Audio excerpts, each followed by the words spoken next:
باللہ من الشیطان الرجیم بسم اللہ الرحمن الرحیم فلا اقسم بمواقع النجوم وإنه لقسم لو تعلمون عظیم انه لقرآن کریم فی کتاب مکنون لا یمسہ الا المطہرون تنزیل من رب العالمین افبہذا الحدیث انتم مدہنون فتجعلون رزقکم انکم تکذبون فلولا اذا بلغت الحلقوم وانتم حینئذ تنظرون ونحن اقرب الیہ منکم ولکن لا تبصرون فلولا ان کنتم غیر مدینین ترجعونها ان کنتم صادقین فأما إن كان من المقربين فروح وريحان وجنة نعيم وأما إن كان من أصحاب اليمين فسلام لك من أصحاب اليمين وأما إن كان من المكذبين الضالين فنزل من حميم وتصلية جحيم إن هذا لهو حق اليقين فسبح باسم ربک العظیم صدق اللہ العظیم۔ سورۃ الواقعہ کا آخری رکوع میں نے پورا تلاوت کر لیا۔ پہلے دو رکوعوں میں یعنی اس پوری سورت میں آپ نے دیکھا کہ تین جماعتوں کا اللہ نے ذکر فرمایا۔ سب سے پہلے تو قیامت کے وقوع کا ذکر کیا اور اس میں جو حالات تبدیل ہوں گے، اور پھر اس کے بعد قیامت کے وقوع کے بعد تین جماعتیں ہو جائیں گی، مقربون، اصحاب الیمین اور اصحاب الشمال۔ ان کی جو جنت ہے اس کا بھی ذکر ہوا، اور اصحاب الشمال کی جو سزا ہے اس کا بھی اللہ نے ذکر فرمایا۔ اس کے بعد حق تعالی شانہ نے وقوع قیامت پر ایک دلیل بھی بیان کی، انسان کی تخلیق، اور اپنی توحید کے لیے اللہ نے زمین سے پیدا ہونے والے اناج کا ذکر فرمایا، آسمان سے نازل ہونے والے پانی کا ذکر فرمایا، اور آگ کا ذکر فرمایا۔ یہ اپنی قدرت کے دلائل دیے۔ اب یہ آخری رکوع ہے، اس میں قرآن حکیم کی صداقت اور وہی معاد یعنی آخرت کا ذکر ہوگا۔ فرماتے ہیں فلا اقسم بمواقع النجوم، میں قسم اٹھاتا ہوں ستاروں کے مقامات کی۔ مواقع جگہوں کو بھی کہتے ہیں، اور مواقع سے مراد ڈوبنے کی جگہ بھی ہوتی ہے، یعنی خود ستاروں کی جگہ یا ستاروں کے ڈوبنے کی جگہ، دونوں معنی ہو سکتے ہیں۔ اور لا اقسم میں لا زائد ہے، یعنی میں قسم اٹھاتا ہوں، اللہ فرماتے ہیں۔ تو یا تو لا زائد ہے یا یہ لا تاکید کے لیے ہے، کہ خود قسم بھی تاکید ہے اور لا اور بھی تاکید، یعنی تاکید پہ تاکید۔ لیکن بعض حضرات فرماتے ہیں کہ نہیں، یہ پہلی بات کی نفی ہے، یعنی ایسی بات نہیں جو تم نے سمجھ رکھی ہے، بات وہ ہے جو قسم کے بعد ہم کہہ رہے ہیں۔ تو فلا اقسم یعنی بات ایسی نہیں، میں قسم اٹھاتا ہوں ستاروں کے ڈوبنے کی جگہوں یا زمانے کی، یہ بھی ہوتا ہے۔ اور پھر فرماتے ہیں کہ انہ لقسم لو تعلمون عظیم، یہ ستاروں کے ڈوبنے کی یا ستاروں کے زمانے کی قسم جو ہے، یہ اگر تم جانو تو بہت بڑی قسم ہے، معمولی قسم نہیں۔ قسم تو ویسے ہی مضبوط چیز ہوتی ہے، مضبوط چیز کی قسم ہوتی ہے، لیکن اس کے بارے میں اللہ نے اور بھی قرآن میں بے شمار قسمیں اٹھائی ہیں، لیکن اس کے بارے میں کہا کہ یہ بہت بڑی قسم ہے۔ دیکھو، اس کو معمولی نہیں سمجھنا، لوگ تعلم اگر تم جانتے ہو تو یہ بہت بڑی قسم ہے۔ جواب قسم آگے آ رہا ہے کہ قسم کیوں اٹھائی، کیا بتانا چاہتے ہیں، بات آگے ہے۔ لیکن یہاں پر نجوم سے کیا مراد ہے؟ نجوم تو نجم کی جمع ہے، نجم کہتے ہیں ستارے کو۔ ایک سورہ نجم پیچھے گزر چکی ہے، والنجم اذا ہوا، اور وہاں یہ بتایا گیا تھا کہ نجم سے مراد نبوت بھی ہے، نبی، مطلب کہ حضور صلی اللہ علیہ وسلم سے پہلے ہر نبی کیا تھا؟ نجم تھا، ہدایت کا ستارہ تھا۔ وہ ڈوب گئے، چلے گئے، پہلے انبیاء کرام چلے گئے۔ تو اس طرح مواقع نجوم سے مراد یہاں انبیاء کرام اور ان کا چلا جانا بھی مراد ہو سکتا ہے، کہ میں قسم اٹھاتا ہوں، یعنی انبیاء جو ستارے تھے ہدایت کے، ان کے مواقع یعنی ان کے ڈوبنے یا ان کے وفات پا جانے یا ان کے زمانے کی قسم اٹھاتا ہوں۔ اس لیے کہ جب ستارے ڈوب جاتے ہیں، ڈوبنے کا مطلب تو ایک یہ ہے کہ غروب ہو جاتے ہیں، کچھ سیارے ہیں نا وہ چلتے ہیں، وہ غروب ہو جاتے ہیں۔ یوں غروب تو نہیں ہوتا لیکن ہمارے لحاظ سے غروب ہو جاتے ہیں۔ کچھ ہے اپنی جگہ میں لگے ہوئے لائٹوں کی طرح، وہ چلتے پھرتے نہیں ہیں، لگے ہوئے ہیں۔ تو ان کے مواقع کا معنی یہ ہے کہ جب صبح ہونے لگتی ہے تو ان کی جو روشنی ہے نا وہ ڈوب جاتی ہے، یعنی ماند پڑ جاتی ہے، کیونکہ ابھی سورج آ رہا ہے۔ جو سب سے زیادہ روشن ہے سیارہ وہ آ رہا ہے، تو اس کے آنے سے پہلے یہ ڈوب جاتے ہیں، یعنی ان کی روشنی ماند پڑ جاتی ہے۔ اور کچھ ہوئے جو چلتے رہتے ہیں تو وہ ہر علاقے میں ڈوبتے نکلتے ہیں، جیسے خوبصورت چاند اور ڈوبتے نکلتے ہیں۔ تو یہاں ستاروں سے مراد یہی نظام فلکیات کے ستارے ہیں جو آسمان پہ ہم دیکھتے ہیں، رات کے وقت نظر آتے ہیں، دن کو نظر نہیں آتے، دن کو ڈوب جاتے ہیں، رات کو طلوع ہو جاتے ہیں۔ یا تو یہی ستارے مراد ہیں، کیونکہ یہ بھی اللہ کی قدرت کی بہت بڑی نشانی ہے، یہ بھی اللہ کی قدرت کی بہت بڑی نشانی ہے، پورا نظام سسٹم بہت بڑا۔ تو ان ستاروں کا ہماری زندگیوں کے ساتھ، اس کائنات کی زندگی کے ساتھ بھی بڑا تعلق ہے، جس کا ہمیں پتہ نہیں ہے۔ وہ نجومی لوگ تو ادھر ادھر کی مارتے رہتے ہیں نا، ہاں جی فلانے کا ستارہ نکل آیا، فلانے کا ڈوب، مطلب کہ علم نجوم ایک علم تھا، پر علم ہے اور اس کے ماہرین بھی تھے، اس لیے کہ ستاروں کا بھی اس نظام کے ساتھ اور ہمارے ساتھ، لیکن اس کے جاننے والے اب نہیں رہے۔ غالباً حضرت عمر رضی اللہ عنہ کا ارشاد ہے کہ نجوم جو ہے ایک علم ہے جی، مفیدہ غیر معلوم و معلومہ غیر مفید، یعنی جتنا اب معلوم ہے اس کا فائدہ کچھ نہیں، اور جس کا فائدہ ہے وہ کسی کو معلوم نہیں۔ یعنی علم تو ہے اپنی جگہ میں، لیکن جتنا اس کا فائدہ ہے علم کا، اس کا جاننے والا اب کوئی نہیں ہے، اور جتنا لوگ جانتے ہیں اپنے آپ کو نجومی کہتے ہیں، اس کا فائدہ کچھ نہیں۔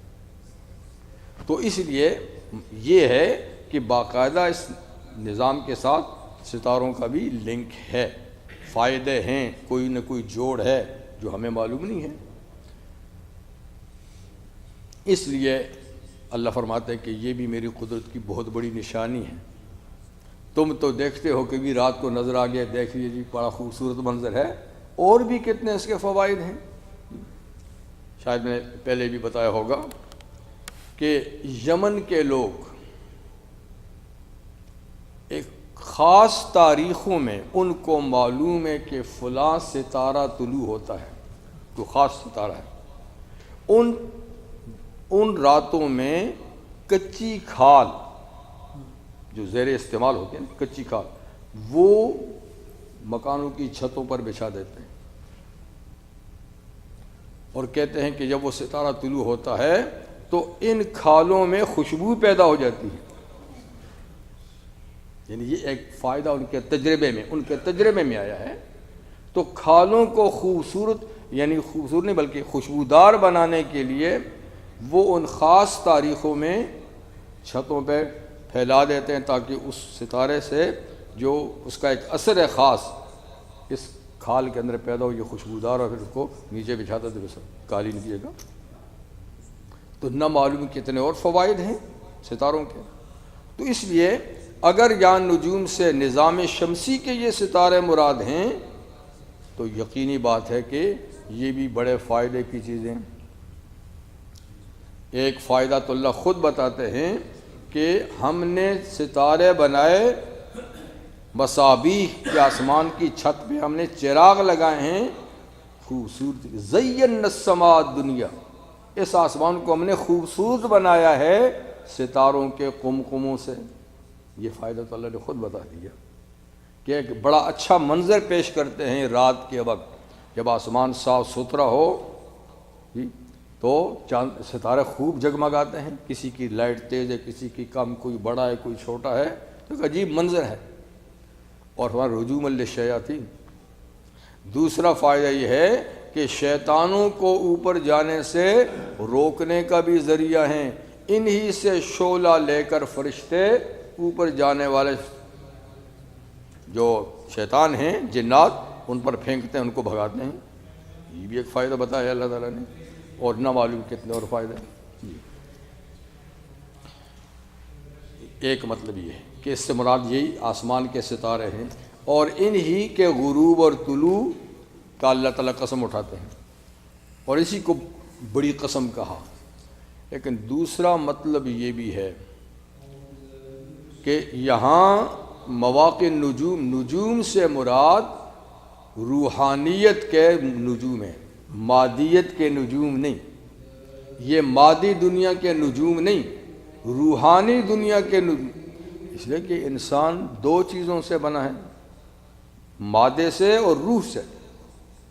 جسم مادی ہے اور اس کو چلاتی روح ہے، اور جس طرح مادی جسم کی ضروریات ہیں تو روحانی جو جسم میں روح ہے اس کی بھی ضروریات ہیں. تو جس طریقے سے یہاں سورج اور چاند ہیں، اس کے لیے بھی اللہ نے سورج چاند رکھے ہیں. جیسے یہاں بدن کے لیے غذائیں ہیں، روح کے لیے بھی خدا نے غذائیں رکھی ہیں. تو پورا ایک نظام ہے، روح کا بھی جسم کا بھی. تو یا تو نجوم سے مراد مادی دنیا کے ستارے ہیں، یا پھر اس سے مراد ہیں روحانی دنیا کے ستارے. روح کو چمکانے والے انبیاء کرام. روح کو خوش کرنا، روح کو چمکانا، اس کو روشن کرنا، وہ سامان اللہ یعنی وحی کے طور پہ نبیوں کو دیتے ہیں. نبی آتے ہیں، ان کی تعلیمات سے روح روشن ہوتی ہے، روح چمکتی ہے. تو لہذا تمام انبیاء کرام کیا ہیں؟ نجوم ہیں، نجوم ہدایت. نجوم ہدایت. جس طرح اس نظام شمسی میں سب سے بڑا روشن سورج ہے، تو نظام روح کے جتنے آئے ہیں نجوم ہدایت، ان کے سب سے بڑے شمس منیر رحمت للعالمین صلی اللہ علیہ وسلم. قرآن حکیم میں اللہ تعالیٰ نے حضور کو منیر کا، ٹھیک ہے نا، یا ایھا النبی انا ارسلناک شاہدا ومبشرا ونذیرا وداعیا الی اللہ باذنہ وسراجا منیرا. تو سراج منیر قرآن میں سورج کو بھی کہا ہے، اور سراج منیر قرآن میں حضور صلی اللہ علیہ وسلم کو بھی کہا ہے. تو وہ مادی دنیا کے سب سے بڑے روشن، اور حضور روحانی دنیا کے سب سے بڑے. تو فرمایا جس طرح وہ سورج آتا ہے تو یہ ستارے چھپ جاتے ہیں، ہوتے ہیں، اسی طریقے سے چاند کی بھی روشنی اس کے مقابلے. تو جب رحمت للعالمین صلی اللہ علیہ وسلم دنیا میں تشریف لائے تو تمام انبیاء کرام کی تعلیمات ختم ہو گئی. اب ان سے آپ کو روشنی نہیں ملے گی. پہلے تو وہ تعلیمات صحیح ہیں بھی دنیا میں نہیں ہوتی، تب بھی اب ہدایت کا ذریعہ صرف حضور کی تعلیمات. پیغمبر کریم صلی اللہ علیہ وسلم کا ارشاد گرامی ہے آج موسیٰ بھی زندہ ہوتے، جو بنی اسرائیل میں سب سے مشہور و معروف پیغمبر ہے، آج موسیٰ بھی زندہ ہوتے تو ان کو بھی میرے پیچھے ہی چلنا پڑتا. ٹھیک ہے، تو اس لیے بعض کہتے ہیں کہ یہاں انبیاء مراد ہے.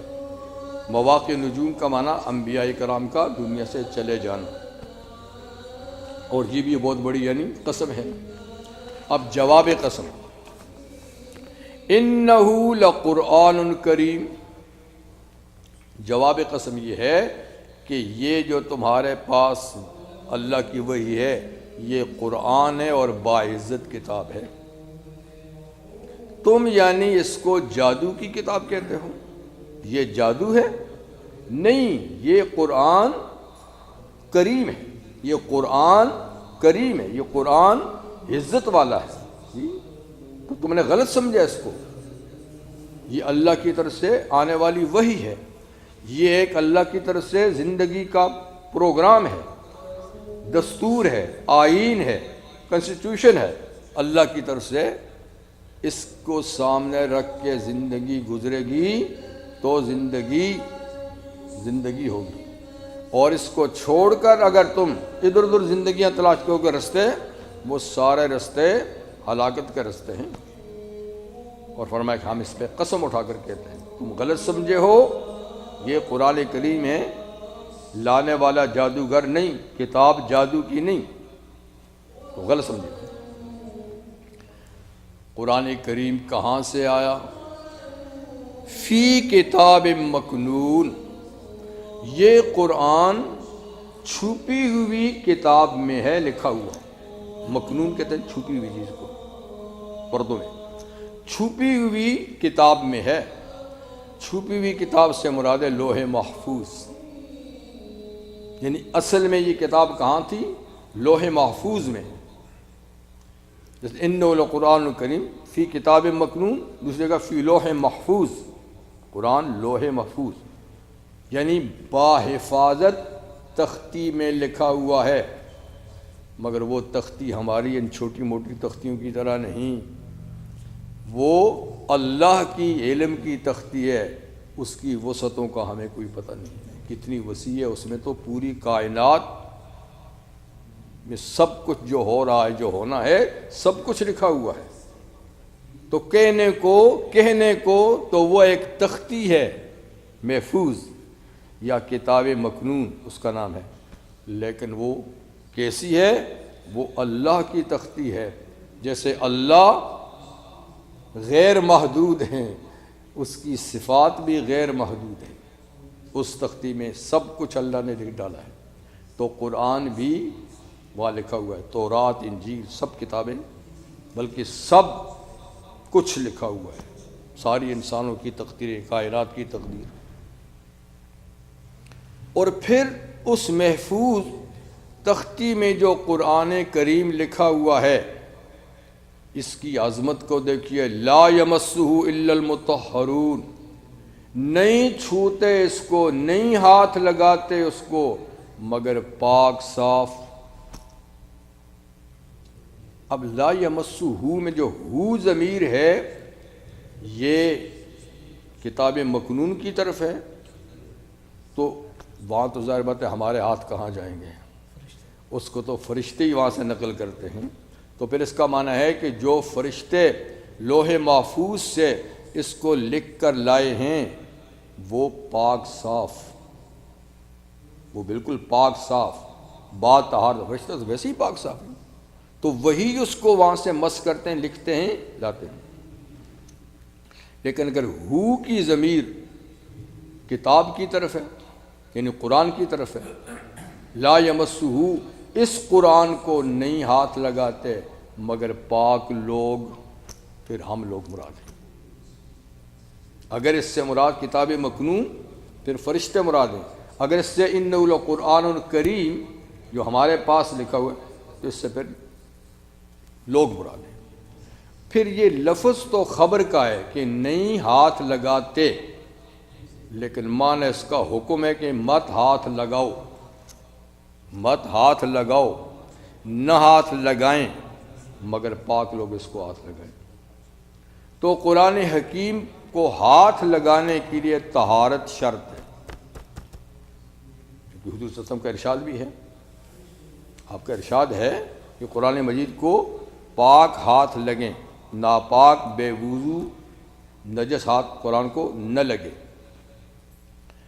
عمر بن حزم رضی اللہ تعالیٰ عنہ صحابی، ان کو حضور نے یمن بھیجا حاکم بنا کر، تو ان کو کچھ ہدایات دیں، ان ہدایات میں یہ بھی تھی کہ قرآن کو بے وضو ہاتھ نہیں لگانا، قرآن کو بے وضو ہاتھ نہیں لگانا۔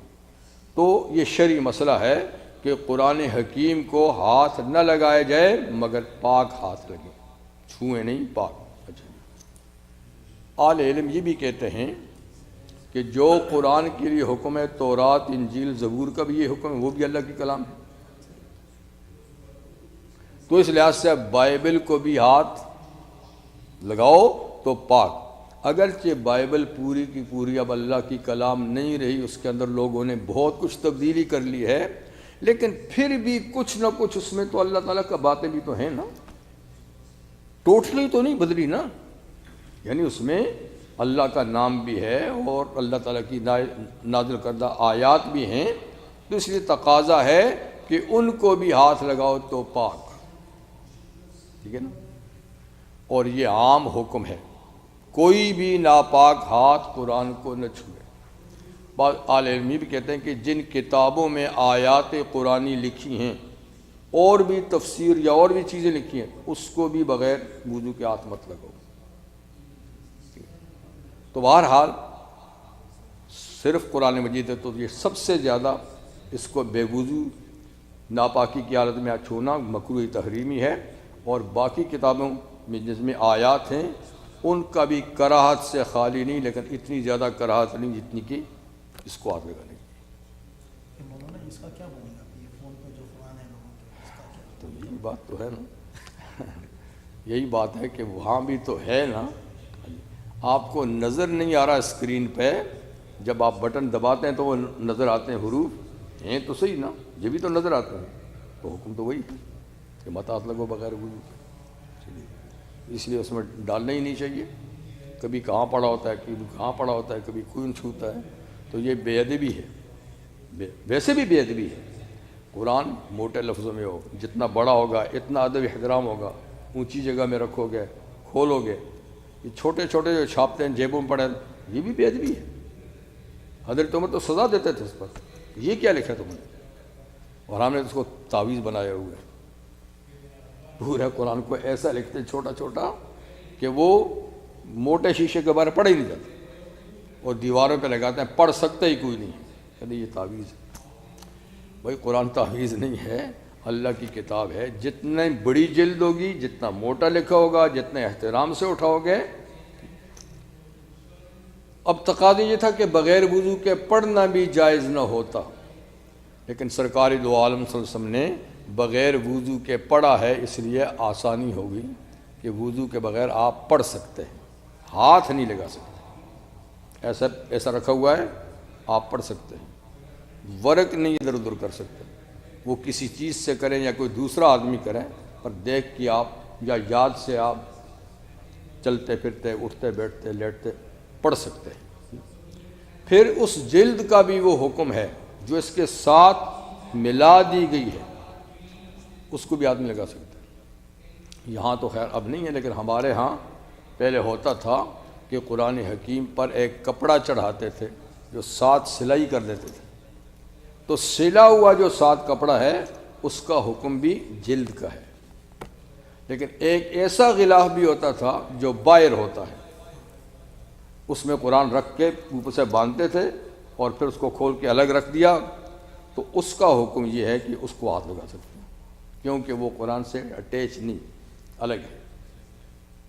لیکن جو ساتھ میں سلائی کر دیتے تھے تو اس کا حکم اسی کا ہے، اس کو بھی ہاتھ لگا سکتے ہیں۔ تو خیر حضور صلی اللہ علیہ وسلم نے منع فرمایا جنبی بے وضو آدمی کے لیے کہ وہ، خیر جنبی آدمی تو پڑھ بھی نہیں سکتا،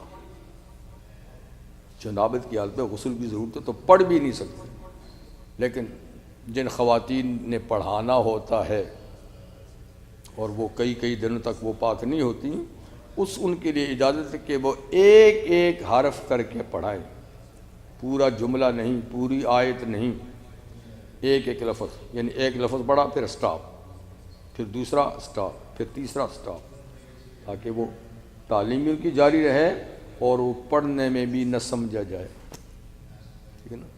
جیسے آپ کہیں سبحا، پھر تھوڑی دیر کے بعد للہ، پھر تھوڑی دیر کے بعد ما، پھر فی السماوات، تو اس طرح یعنی وہ پڑھائیں، لیکن پورا جملہ سبح للہ ما فی السماوات ایسا نہیں۔ اور نبی کریم صلی اللہ علیہ وسلم نے غیر اسلامی ملک میں قرآن حکیم لے جانے سے بھی منع فرمایا، کیونکہ مسلمان ٹریول کرے، سفر کرتا ہے غیر اسلامی ملک میں تو قرآن ساتھ نہ لے جائے، مبادا کہ وہ کسی کافر کے ہاتھ میں پڑ جائے اور وہ اس کی حرمت اور اس کی عزت نہ کرے، تو یہ ذریعہ بن جائے گا بے حرمتی کا۔ لیکن یہ چیز آج کل نہیں رہی، اب تو ماشاءاللہ ہر جگہ مسلمان اتنے کہ کسی کی ہمت نہیں کہ وہ اس سے ہاتھ سے قرآن لے کر اس کی بے حرمتی کرے، لیکن کسی جگہ میں اس کا امکان ہو، ایسی جگہ ہو کہ کوئی کافر آپ سے چھین کے اس کی بے حرمتی کرے تو وہاں نہیں لے جانا چاہیے، ٹھیک ہے؟ ڈینمارک میں انہوں نے سارے جلا دیے ہیں، لیکن قرآن بھی کہاں پر؟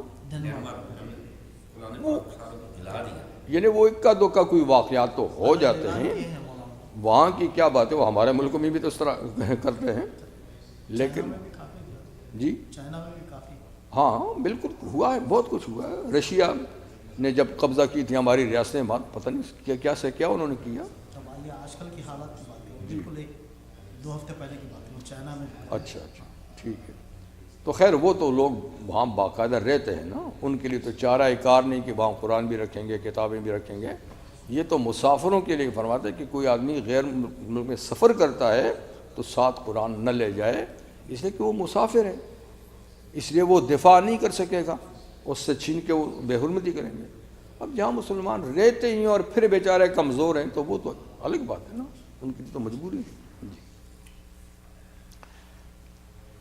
تو لا یمسو الا المطہرون، نہ چھوئیں، نہیں چھوتے یعنی نہ چھوئیں اس کو مگر پاک لوگ، کیونکہ تنزیل من رب العالمین، یہ کتاب رب العالمین کی طرف سے نازل شدہ ہے، یہ انسانی کتاب نہیں، یہ اللہ کی طرف سے نازل ہے، اس کے کچھ آداب ہیں، خصوصیات ہیں جو اور کتابوں کے نہیں۔ جی ویسے دینی کتابوں کا جو بھی ہیں ان کا احترام کرنا چاہیے، لیکن قرآن مجید کے لیے تو باقاعدہ حکم ہے۔ اللہ تعالیٰ فرماتے ہیں دیکھو میں نے قسم اٹھا کر قرآن کے بارے میں کہا، اس کی عظمت بیان کی، اس کے آداب بیان کیے۔ أَفَبِهَذَا الْحَدِيثِ أَنْتُمْ مُدْهِنُونَ، کیا تم اس بات یعنی قرآن کے بارے میں سستی میں مبتلا ہو، اس کے بارے میں تم انتہائی سست ہو، نہ پڑھتے ہو، نہ پڑھاتے ہو، نہ سمجھتے ہو، نہ سمجھاتے ہو، اور نہ تم اس کے بتائے ہوئے رستے پہ چلتے ہو، یہ کیا؟ اس کے مقابلے میں تم ناول پڑھتے ہو، رسالے پڑھتے ہو، بیہودہ باتیں جی ڈیلی نیوز پڑھتے ہو، ٹھیک ہے؟ یہ ایسی کتاب کی جس کے میں نے قسم اٹھائی اور بتایا کہ یہ کہاں کتاب مکنون میں ہے، اور یہ کہ وہاں بھی اس کو چھونے والے پاک، زمین پہ بھی جو چھوئیں وہ پاک ہوں، کیونکہ رب العالمین کی نازل کی ہوئی کتاب ہے، جو کائنات کا بنانے والا ہے، یہ قانون اس کا ہے۔ تو بنانے والے کے قانون کو چھوڑ کر ان کے قانون پہ چلتے ہو جو خود بنے ہیں، اور جن کے قانون آئے دن تبدیل ہوتے رہتے ہیں، یہ اب نہیں چل سکتا، یہ نہیں چل سکتا، تو یہ تو ایسا قانون ہے یہ ہمیشہ سدا بہار چلے گا، ہر ملک میں چلے گا، ہر انسان کے مزاج کے مطابق چلے گا، اس لیے کہ یہ مزاجوں کے بنانے والے اور سارے انسانی طبقات کے خالق نے بنایا ہے، یہ تو ساری کائنات کے لیے، تو چاہیے تھا کہ اس کے بارے میں چستی سے کام لیتے، اسی کو رہبر و رہنما بناتے، لیکن تعجب ہے کہ شکوہ کرتے ہیں اللہ افیاد الحدیث انتم مدہنون، کیا اس بات پر تم سستی کا اظہار کرتے ہو؟ کچھ تو مانتے ہی نہیں، ایمان ہی نہیں لاتے، اور جو ایمان لاتے ہیں ان کا معاملہ بھی اس کے ساتھ انتہائی بے رحمی کا اور سستی کا ہے۔ کچھ تو پڑھتے ہی نہیں، ایمان تو ہے کہ اللہ کی کتاب ہے، برکت کی کتاب ہے، وہ نہیں پڑھتے۔ کچھ ثواب کے لیے پڑھتے ہیں، ثواب کے لیے پڑھتے ہیں، وہ بھی آداب کی رعایت نہیں رکھتے، تجوید سے نہیں پڑھتے، آداب کا پتہ نہیں، لیکن وہ بھی سمجھنے کی کوشش نہیں کرتے۔ ملکی قانون کو سمجھیں گے پر اللہ کے قانون کو نہیں سمجھیں گے۔ تو کتنے لوگ ہیں جو ایمان بھی لاتے ہیں، پڑھتے بھی ہیں، سمجھتے بھی ہیں، اور پھر اس پہ عمل بھی کرتے ہیں، ورنہ کتنے ہیں جو پڑھتے ہیں، سمجھتے بھی ہیں، لیکن عمل وہ بھی نہیں کرتے۔ کتنے لوگ بڑے بڑے بیرسٹر ہیں، وکیل ہیں، تفسیریں آتی ہیں ان کو تفسیریں، مگر قانون جب آتا ہے تو وہی فیصلے اسی پہ ہوتے ہیں، اس کو قانون نہیں سمجھتے۔ یہ کہتے ہیں برکت والی کتاب، بس صبح پڑھ لو اٹھ کے۔ تو تم یعنی اب تک غیر مسلموں سے کیا شکوہ کہ وہ نہیں پڑھتے، وہ تو مانتے بھی نہیں، لیکن جہالا سے بھی کوئی کیا شکوہ کہ ان کو پتہ ہی نہیں۔ بھائی شکوہ تو ان سے ہے جو سب کچھ جانتے ہیں اس کتاب کے بارے میں، پھر بھی انہوں نے اس کی طرف پیٹھ پھیری ہوئی ہے اور اس پہ عمل نہیں کرتے۔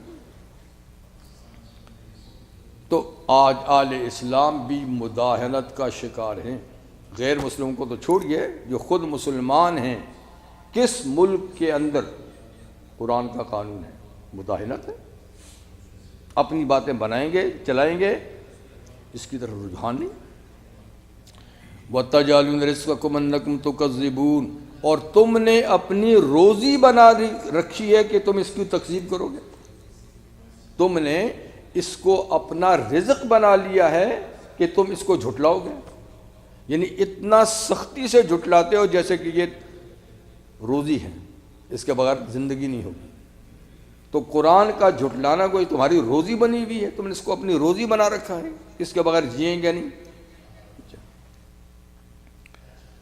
اللہ تعالیٰ فرماتے ہیں تم اپنی پوزیشن دیکھو اور پھر میری کتاب کے ساتھ یہ رویہ دیکھو، اپنی پوزیشن دیکھو، پھر میری کتاب کے ساتھ جو تمہارا رویہ ہے بے رحمی کا، اس کو بھی دیکھو۔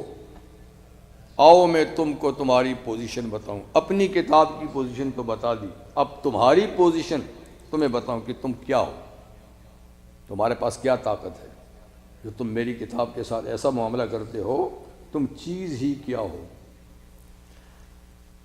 فَلَوْلَا إِذَا بَلَغَتِ الْحُلْقُومَ، پھر کیوں نہیں کہ جب مرنے والے کی روح گلے میں آ جاتی ہے، پاؤں سے شروع ہوتی ہے تو گلے میں آ جاتی ہے، حلقوم میں آ جاتی ہے۔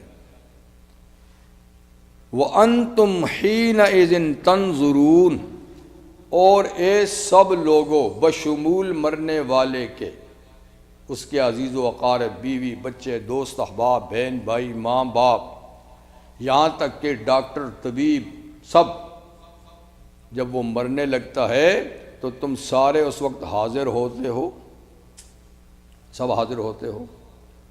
معالج علاج کر رہا ہے، آکسیجن دے رہا ہے، گولیاں کھلا رہا ہے، حکیم طبیب جو ہے خمیرے چٹوا رہا ہے، جی، کوئی نبض دیکھ رہا ہے، کوئی کیا کر رہا ہے، سب لگے ہوئے ہیں کہ جان نہ نکلے، پر میں نکالتا ہوں۔ باقی بھی عزیز و اقارب بیٹھے ہیں، کسی میں ہمت ہے میں روح نکالتا ہوں ذرا واپس کر دیں، کسی ڈاکٹر حکیم میں ہمت ہے میں اب روح نکالنے لگا ہوں، وہ اپنے علاج سے اس کو واپس کریں۔ ہو تو تم ایسے کمزور، ایک مرنے والے کی جان جب میں نکالتا ہوں میرے فرشتے وہ واپس نہیں کر سکتے، اور ڈھینگیں اتنی بڑی بڑی مارتے ہو میری کتاب کے خلاف، اور جی یہ تو پرانی کتاب تھی 1400 سال، یہ اس کا نظام تو پرانا تھا جی، آج یہ نہیں چل سکتا جی، ٹھیک ہے؟ تو آج تم اتنے آگے بڑھ گئے ہو تو مرنے والے کی روح بھی تو واپس کر دو نا۔ اگر تمہاری سائنس اتنی آگے جا چکی ہے تو روح کو واپس کرنے کی کوئی سائنسی ایجاد تو کرو نا، کہ کسی کو نہ مرنے دو۔ یعنی یہ ظالمانہ سلوک میری ہی کتاب کے ساتھ ہے جی۔ تو کیوں نہیں جب روح حلقوم تک پہنچتی ہے اور تم اس وقت دیکھتے ہو مرنے والے کو، وہ بھی دیکھتا ہے کہ مر رہا ہوں، نہ اس میں ہمت ہے کہ روح کو واپس کرے، نہ تم سب میں ہمت ہے کہ تم روح کو واپس کرو۔ وَنَحْنُ أَقْرَبُ إِلَيْهِ مِنْكُمْ، اور ہم زیادہ قریب ہوتے ہیں اس مرنے والے کے تم سے بھی۔ تم تو آس پاس کرسیوں چارپائیوں پہ بیٹھے ہوئے، ہم اس سے بھی زیادہ قریب ہیں اس کے جی۔ وَلَٰكِن لَا تُبْصِرُونَ، لیکن تم ہمیں دیکھ نہیں سکتے ہو کہ ہم کتنے قریب ہیں۔ ہم قریب ہیں یعنی ہمارے فرشتے بھی قریب آ جاتے ہیں، اس وقت تو فرشتے بھی لائن میں بیٹھے ہوتے ہیں، کسی کو نظر آتا ہے؟ ملک الموت آگے آتا ہے سرانے کے پاس، باقی سینکڑوں فرشتے اس کے ساتھ قطار میں، تو تمہیں کیا نظر آتا ہے؟ خود اللہ فرماتے ہیں میں تمہاری رگ جان سے بھی زیادہ قریب ہوں، لیکن تمہیں کچھ پتہ ہی نہیں۔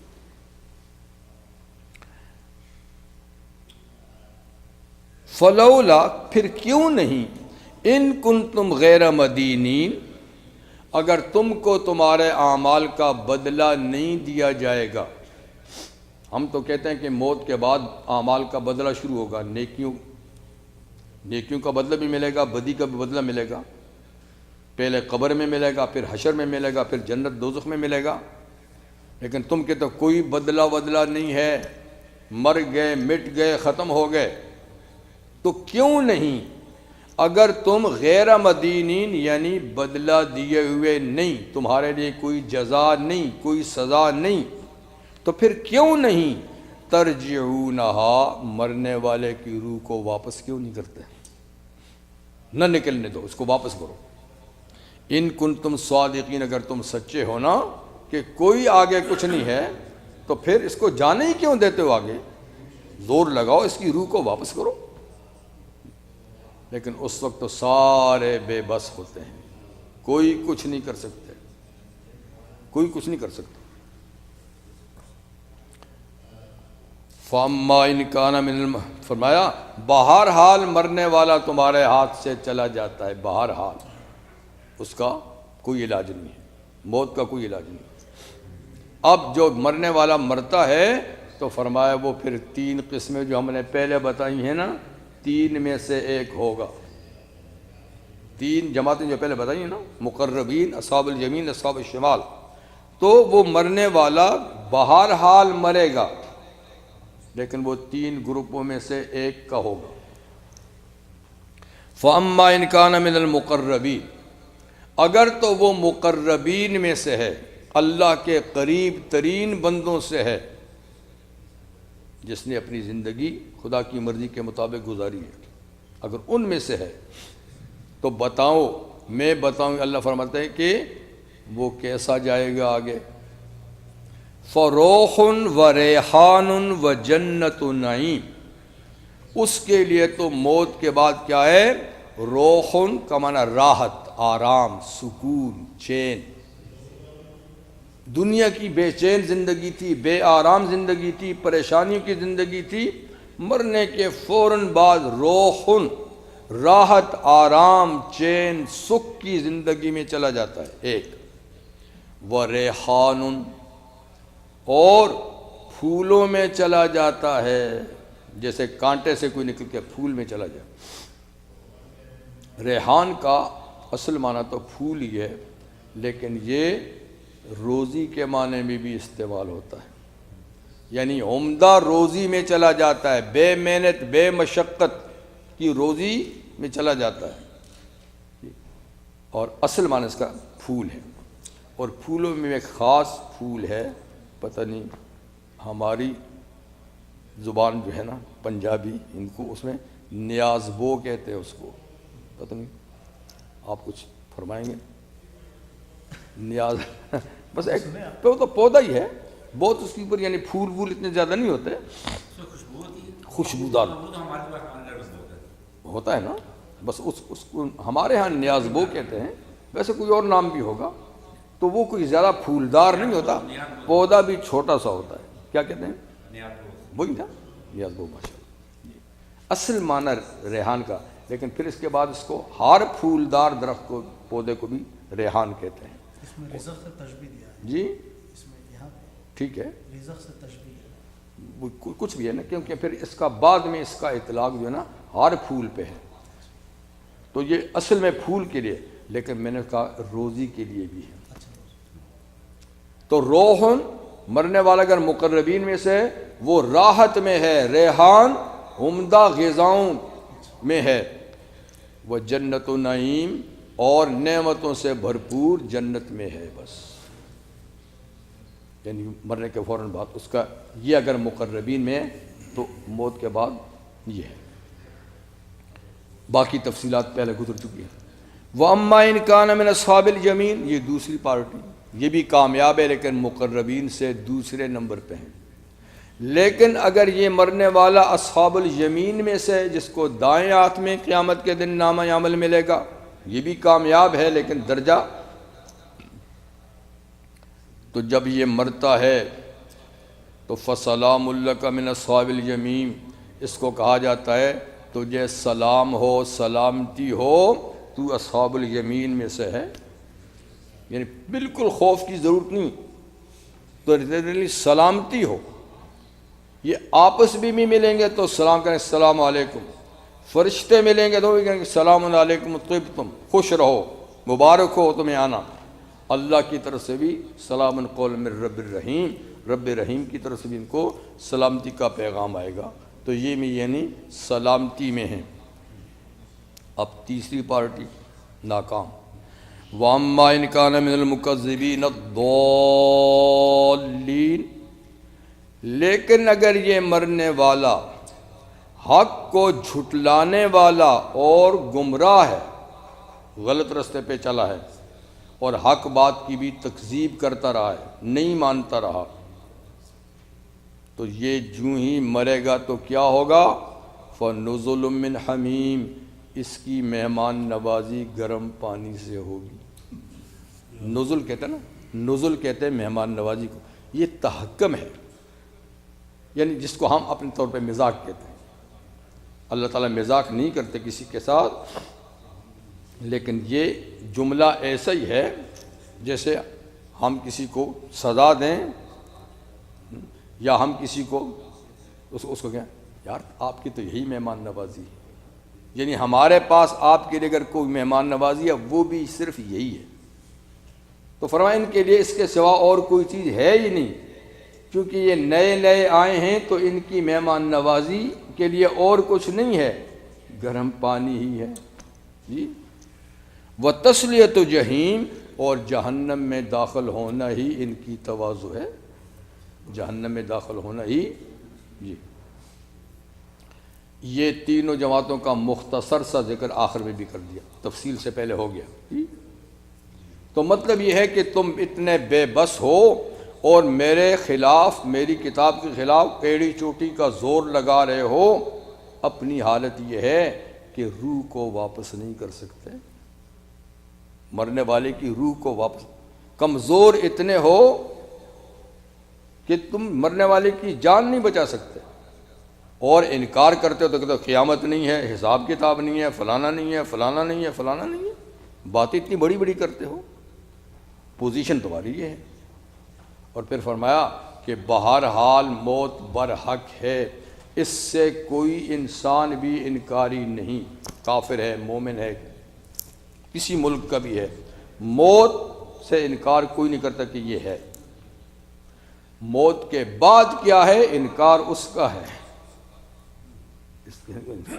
تو اللہ فرماتے ہیں اس کا ہم نے تمہیں کو بتا دیا کہ مرنے کے بعد خاتمہ نہیں ہے، مرنے کے بعد جزا سزا ہے، اور تم اس کو نہیں مانتے ہو، موت کو تو مانتے ہو اس کے بعد جزا سزا کو نہیں مانتے ہیں. اچھا فرمایا ان ھذا لہو حق الیقین، بے شک یہ مضمون جو اب تک اس صورت میں بیان ہوا یہ یقیناً سچی بات ہے، یقیناً سچی بات ہے، اس میں کوئی شک شبہ کی بات نہیں کہ جزا سزا ہے، موت کے بعد جزا سزا ہے. سو اے محمد صلی اللہ علیہ وسلم، آخرت کی منزل کی نشاندہی بھی خدا کی بہت بڑی نعمت ہے. اللہ نہ بتاتا کہ آگے کیا ہونا ہے اور یوں ہی کوئی چلا جاتا تو وہ قادر تھا پھر بھی مجرموں کو سزا دینے پر، لیکن کہتے ہیں نا یا اللہ ہمیں تو رستہ ہی نہیں پتا تھا. تو یہ اللہ کی مہربانی ہے کہ آگے کے خطرات سے باخبر کر دیا جی دلائل سے. سو اس نعمت پر فسبح بسم ربک العظیم، آپ تسبیح بیان کریں اپنے عظمتوں والے رب کی کہ اس نے دنیا ہی میں ہوشیار کر دیا، اگلی منزل اگر راستہ بتا دیا، خطرے کا بھی دوسرا بھی. تو یہ خدا کی نعمت ہے، اس نعمت پہ آپ اپنے عظمت والے رب کی تسبیح بیان کریں. عقبہ بن عامر رضی اللہ عنہ فرماتے ہیں کہ جب یہ آیت نازل ہوئی تو نبی کریم علیہ السلام نے فرمایا اجعلوا فی رکوعکم، یہ تسبیح اپنی نماز کے رکوع میں رکھ لو، سبحان ربی العظیم. یعنی اللہ نے فرمایا نا اپنے رب کی عظمت والا رب کی تسبیح بیان کرو، تو حضور نے فرمایا یہ تسبیح اپنی نماز کے رکوع میں رکھ دو، رکوع میں جاؤ تو سبحان ربی العظیم کہا کرو. اور سورہ اعلیٰ جو 30ویں پارے میں ہے وہ شروع ہوتے ہیں نا سبح اسم ربک الاعلیٰ، سبح اسم، اپنے بلند و بالا رب کی تسبیح بیان کرو، یہاں اپنے رب کی، اپنے عظمت والے رب کی. تو وہ نازل تو فرمایا اجعلوا فی سجودکم، وہ تسبیح اپنے سجدے میں رکھ دو، سبحان ربی الاعلیٰ، سبحان ربی الاعلیٰ. تو یہ ہوا. سبحانک اللہم وبحمدک اشہد ان لا الہ الا اللہ استغفرک و اتوب الیک. آج تھوڑا